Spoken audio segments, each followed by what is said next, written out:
Kenapa sih?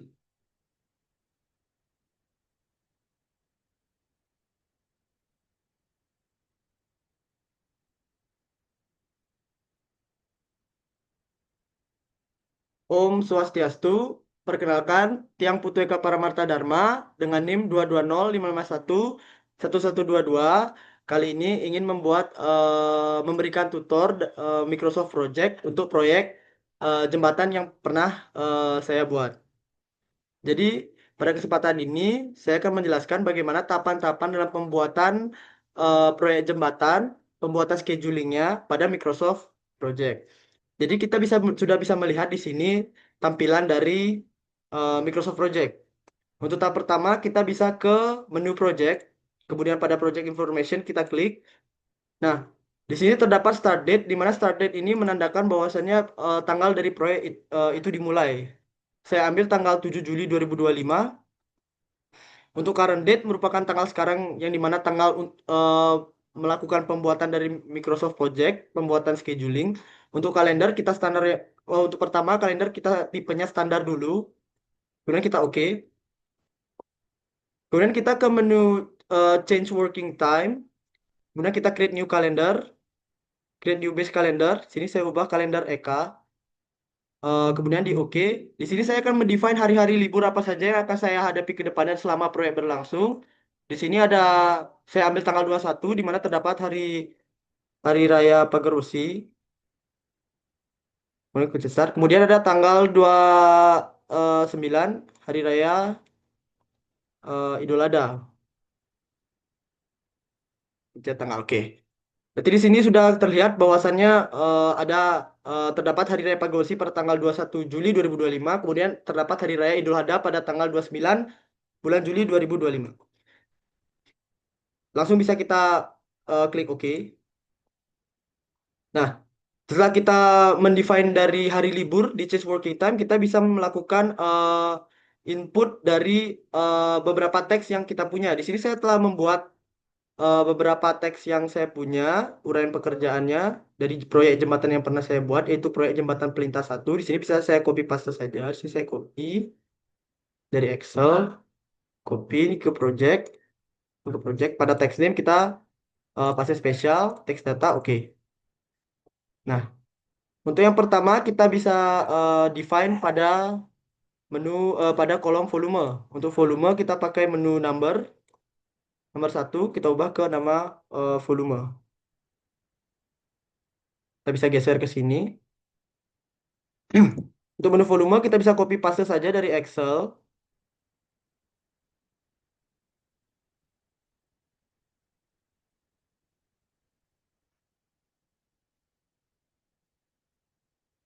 Ini untuk volume sudah. Kemudian setelah volume kita punya satuan untuk kolom satuan. Sebentar saya bisa lihat pada contoh dulu. Untuk volume satuan di sini pada custom field dia menggunakan teks satu. Jadi bisa kita ke project kita. Jadi cara add new column, kita cari teks satu. Teks satu, sebentar. Teks satu ini untuk satuannya. Setelah itu kita bisa geser ke sini. Kemudian kita balik ke Excel. Kita kembali ke Excel, kita kopas untuk satuan.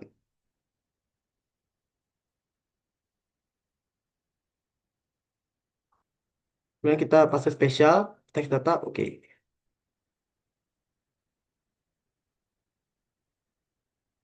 Kita bisa lihat pada contoh. Kemudian ada harga satuan di sini. Kita bisa define harga satuan dengan cost 2. Bisa kita oke. Sini cost 2. Kita cari cost 2. Harga satuan. Oh ya, sebelum itu ini kan karena masih dalam bentuk currency dolar, US dollar, kita bisa ubah ke dia currency Indonesia rupiah dengan cara kita klik file, kemudian ke options, kemudian ke displays, di sini ada currency, kemudian currency-nya dari USD kita ke ubah ke IDR untuk Indonesia rupiah. Ini, oke, tinggal di oke. Maka dia akan berubah seperti ini dari US dollar ke rupiah. Kita bisa balik ke Excel. Oh ya, kita ubah dulu namanya. Untuk cost 2 harga satuan. Pada Excel kita bisa copy langsung harga satuannya.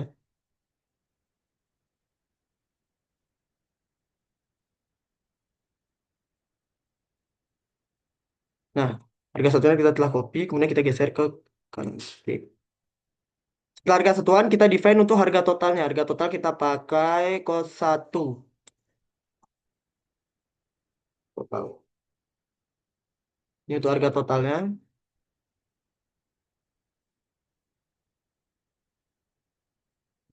Harga total kita bisa pakai formula. Sini untuk memakai formula kita bisa pencet ini, kemudian roll up. Roll up kita zoom, formula kita pencet. Insertnya, untuk insert dari formula kita akan memakai dari volume dikali harga satuan. Karena untuk mencari harga total rumusnya demikian. Jadi cara untuk mencapai rumus itu kita bisa pencet insert ini, kemudian klik number. Kemudian pada number kita klik custom number, kemudian per volume, kemudian kali dengan harga satuan cost. Kita cari harga satuan custom cost harga satuan. Oke. Tadi oke, di sini oke. Sekarang saya kita oke. Nah, ini sudah kelihatan untuk total harganya. Ini bisa saya geser terlebih dahulu supaya tidak mengganggu. Nah, setelah harga satuan itu kita punya, mungkin saya lihat contoh untuk bobot. Bobot di sini kita menggunakan pada bobot itu number 2 ya. Jadi di sini kita bisa define untuk number 2-nya. Ini untuk number 2. Untuk number 2 tadi bobot. Oke, bobot kita bisa geser ke sini. Bentar.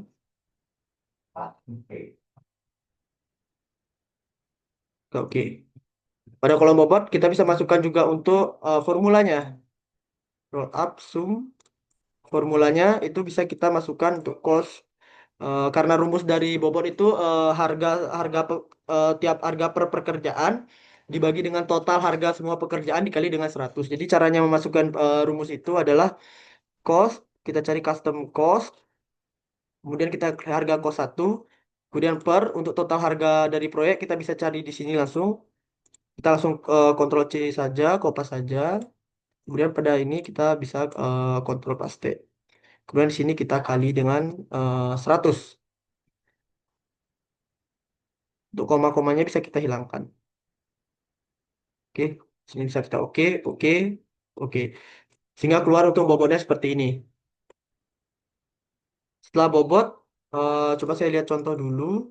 Setelah bobot kita masukkan pada duration. Oke, durationnya kita bisa kopas langsung saja dari contoh ini. Ini, oke, project 4. Tentu saja kita pasang spesial text data. Oke. Nah, setelah itu kita bisa melakukan indent text, di mana indent text ini kita mengelompokkan beberapa pekerjaan seperti pembersihan lahan dan pemasangan boplang ini. Bisa kita lebarkan saja. Pembersihan pemasangan boplang ini kita define dia ke dalam satu sub pekerjaan yang bernama pekerjaan persiapan. Jadi caranya itu bisa kita blok untuk 1.1 dan 1.2. Kemudian kita pada ke menu test, kemudian kita klik indent test.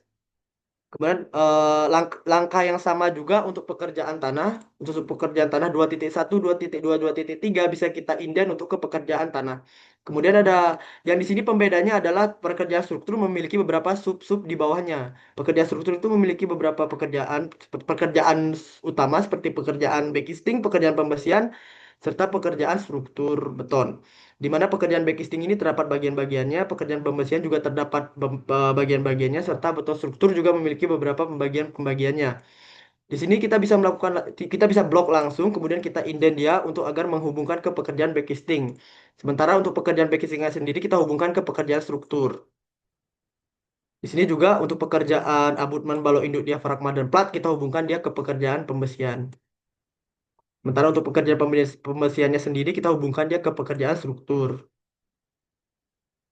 Adapun kita untuk pekerjaan dari beton struktur, kita input dia ke masukkan ke pekerjaan beton struktur dan pekerjaan beton struktur masukkan ke pekerjaan struktur. Seperti ini, oke.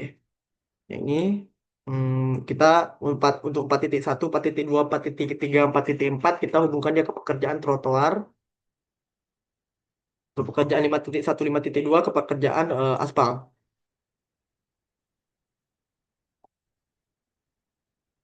Oke. Nah, itu kita melakukan auto schedule untuk pada sub-sub pekerjaannya. Ini auto schedule,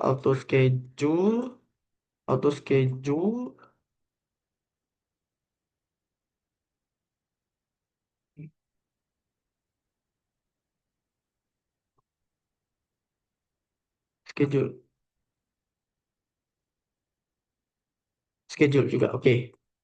Nah, sini kita bisa lihat dengan auto schedule di mereka, maka di Microsoft Project juga menampilkan menu untuk start itu Monday, finish itu Tuesday karena ini memiliki duration 2 hari. Berarti yang kita bisa lihat di sini misalnya ada 3 hari, di mana 3 hari itu startnya pada Senin 7 Juli 2025 dan selesai pada Rabu 9 Juli 2025. Setelah kita memasukkan semua automatic dari schedule ini, kita bisa memasukkan hubungan antar pekerjaannya atau yang diberi nama dengan predecessor. Untuk predecessornya bisa kita copy paste saja dari project kita sebelumnya. Oke, predecessor nih. Ya, kita copy paste saja. Bawa dia ke project sebelumnya.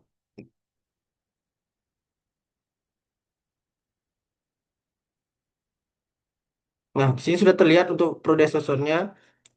Jadi seperti yang kalau misalnya dicontoh, kalau ini predecessor 2, artinya pekerjaan ini bisa dimulai kalau pekerjaan nomor 2 ini telah selesai. Kemudian dilanjutkan jika ada nomor yang diinput di predecessor ini nomor 3, berarti pekerjaan yang di nomor 5 ini bisa dilakukan kalau pekerjaan 3 ini sudah selesai.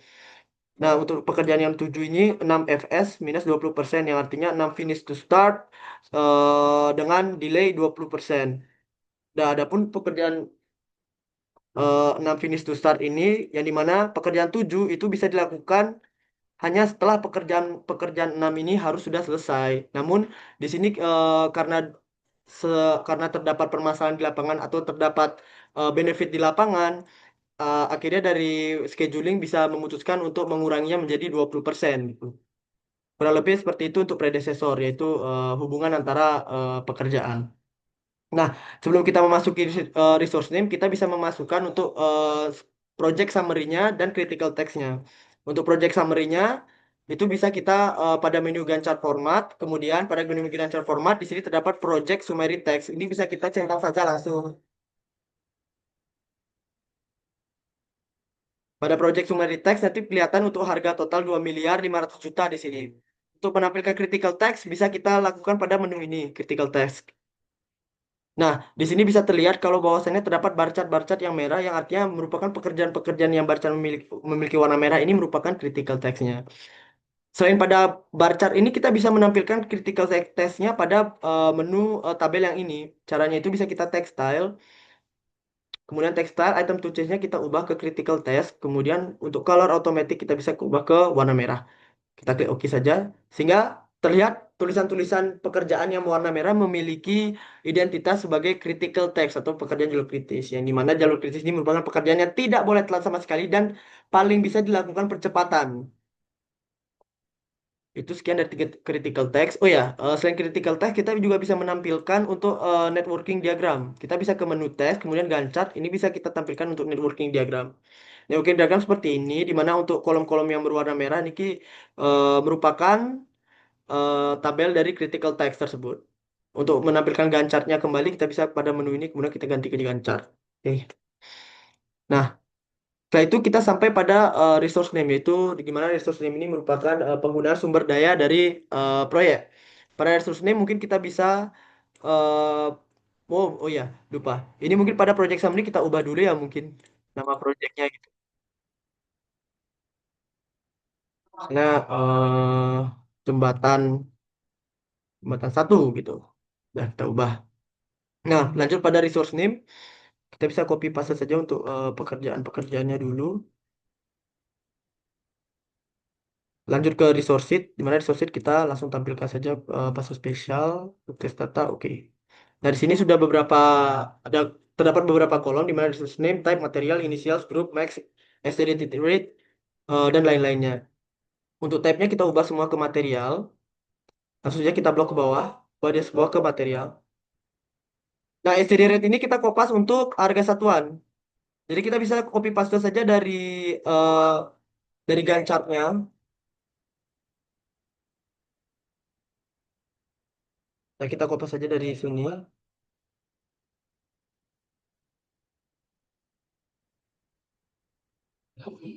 ke sini.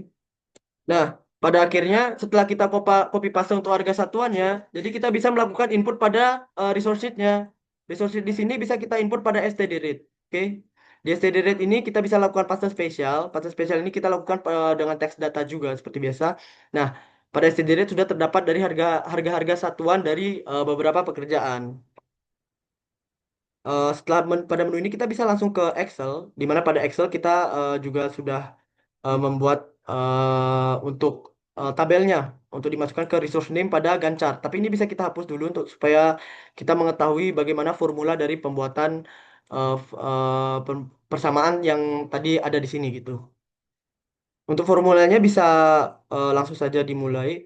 Pertama dengan sama dengan. Sebentar, saya izin lihat dulu. Sama dengan di sini kita masukkan proyek jembatan, kemudian tanda dan tanda petik dua, kemudian tanda ini dan tanda petik dua. Kemudian tanda dan kembali, kemudian tanda volume, kemudian tanda dan, kemudian tanda ini, dan serta tanda ini kembali. Nah, terlihat di sini format proyek jembatan dengan volumenya di sini. Bisa kita blok saja ke bawah. Jadi seperti ini dia tampilannya, oke. Nah, hasil dari persamaan formula ini kita bisa langsung saja copy. Nanti kita akan paste di Microsoft Project kita, di project kita. Pada project 4 kita langsung ke Gantt chart. Pada Gantt chart kita cari menu resource name. Username kita bisa langsung mulai dari sini. Password spesial, text data, oke. Nah, jadi sudah terlihat untuk hasil dari copy paste dari Excel kita tadi. Ya. Nah, karena sudah memasukkan resource name, kita bisa mulai untuk melakukan perlihatan dari cash flow. Cara menampilkan cash flow bisa kita lakukan pada menu report, kemudian cost, kemudian cash flow. Nah, di sini sudah terlihat bar chart, di mana bar chart ini merupakan total dari proyek kita, di mana total dari proyek kita sudah terlihat di sini remaining cost untuk 2.500.000 sekian. Ini untuk mencari kurva dari kurva rencana.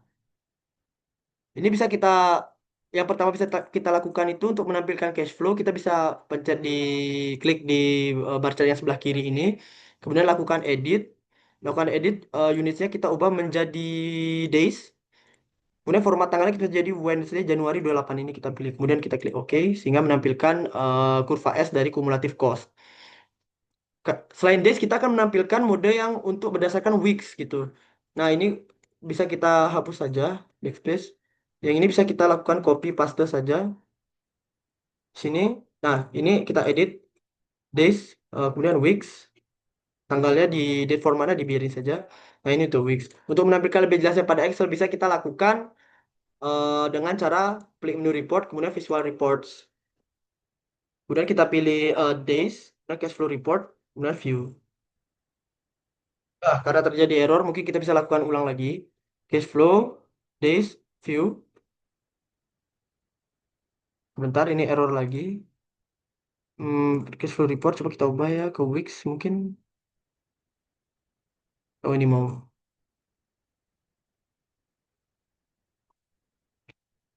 Nah, kemudian di sini kita bisa melihat untuk bar chartnya. Kemudian pada menu ini kita bisa lakukan ke text usage, di mana text usage ini terlihat terdapat quarter. Quarter ini kita klik tambahnya.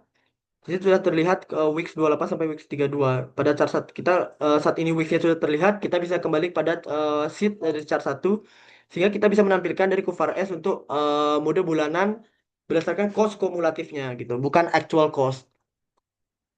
Kita kembali pada Microsoft Project, bisa close, kemudian kita lanjut ke days. Kita visual reports, kemudian weeks, kemudian days, cash flow report, view. Sebentar dia masih error. Coba kita ulang-ulang terus ya. Nah, di sini sudah tertampilkan untuk bar chart dari total biaya proyek saya. Di sini bisa kita seperti tadi kita bisa langsung ke sheet text usage. Di sini sudah terlihat kuartal ketiga terdapat tanda tambah. Untuk weeknya juga kita keluarkan untuk days-nya seperti ini. Kalau kita keluarkan seperti ini, maka pada chart satu dia juga mengeluarkan seperti kurva S dari proyek saya, kurva S rencana berdasarkan kumulatif cost jika ditinjau dari hari. Kalau yang tadi itu weeks, oke. Bisa kita balik ke project 4 close. Oke, sekian dari saya. Mohon maaf bila ada salah kata. Jadi tentu tujuan dari tujuan dari pembelajaran Microsoft Project ini adalah untuk agar kedepannya nanti bisa membuat dari scheduling proyek karena ini merupakan hal yang sangat mendasari dan menjadi sangat penting bagi seorang teknik sipil. Oke, akhir kata Titiang aturkan para Santi, Om Santi Santi Santi Om. Top Sera, Top Sera, Top Sera. Ya, suku N. Nih, nih, pause, pause, stop.